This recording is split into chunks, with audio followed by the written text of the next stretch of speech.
Hello, welcome. So this is kind of exciting, but today's the first time that I'm using the mini split to cool the cabin. I was making about 250 watts before I turned it on, and since turning it on, it seemed to go from about minus 200 to plus 60. So it's kind of early. We don't really have direct sun on the panels yet, so I think midday, hopefully, we can both cool the cabin and charge the batteries. We'll keep you updated on how it works.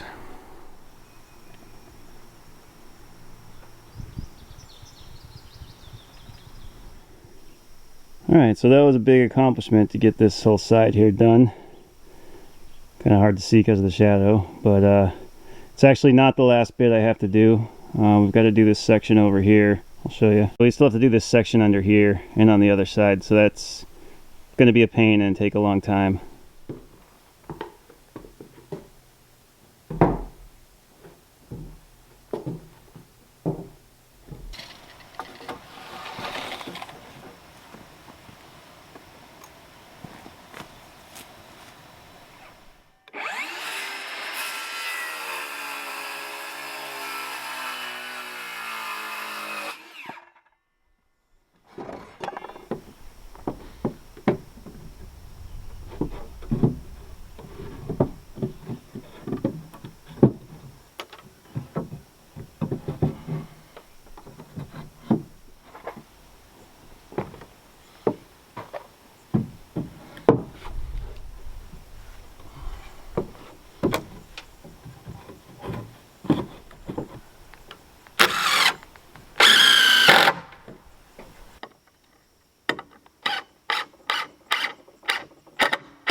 Alright, well, this ought to be entertaining. Now I gotta see if I can get this thing up there. We'll be able to.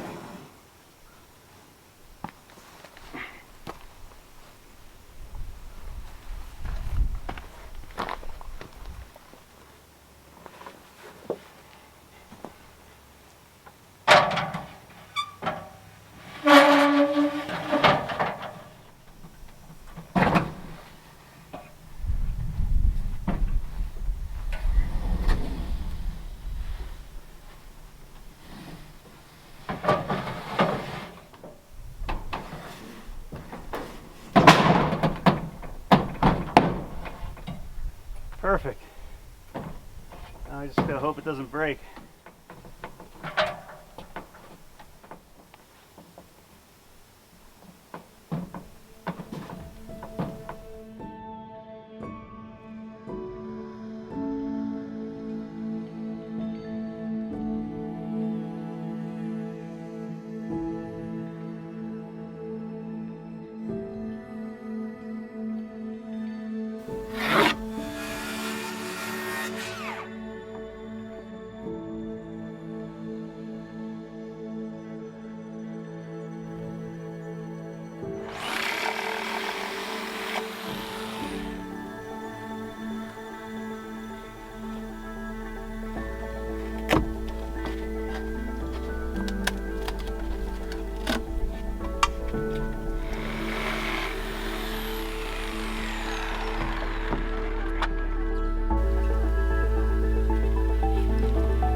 Alright, so that's the east facing array, the morning array. It's making 300 watts, which is pretty good because it's 400 watts of panels.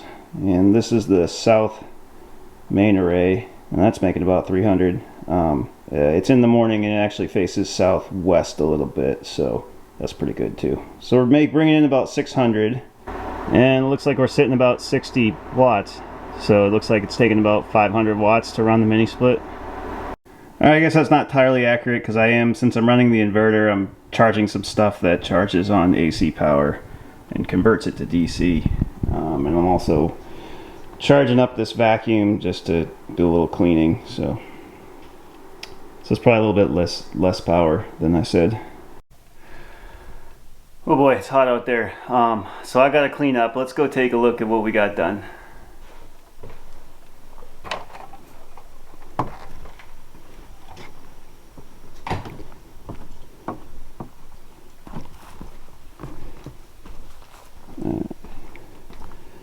Alright,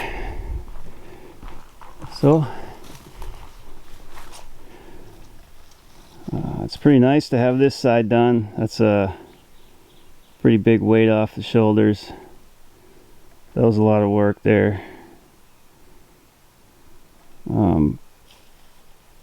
Let's go check out this other side. This other part here is real pain.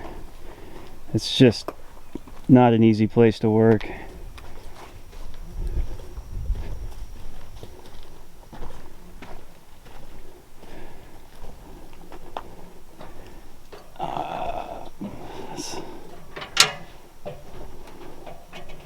Alright, so the first thing I want to point out, I don't know if you picked it up on the time lapse, but I took a 2x4 and I used that as a spacer block. That'll just make that last longer. Capillary action, if you rest it right on your roof, it'll suck up moisture and it'll just rot away sooner.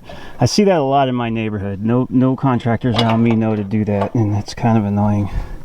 So this is kind of weird.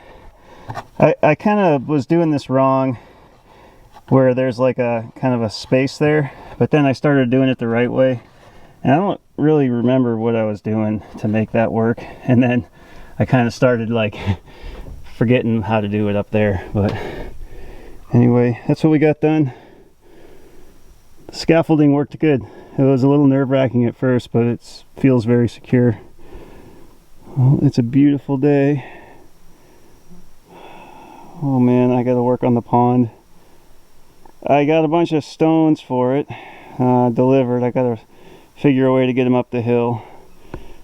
But I got a lot to do, and not much time, and I'm getting platelet-rich plasma injections in my elbow, and I don't know how long that's gonna put me out of commission for. So, but I got enough film with the shop that I'll be able to release a video or two while I'm recovering, so hopefully it won't be as long as last time for another video.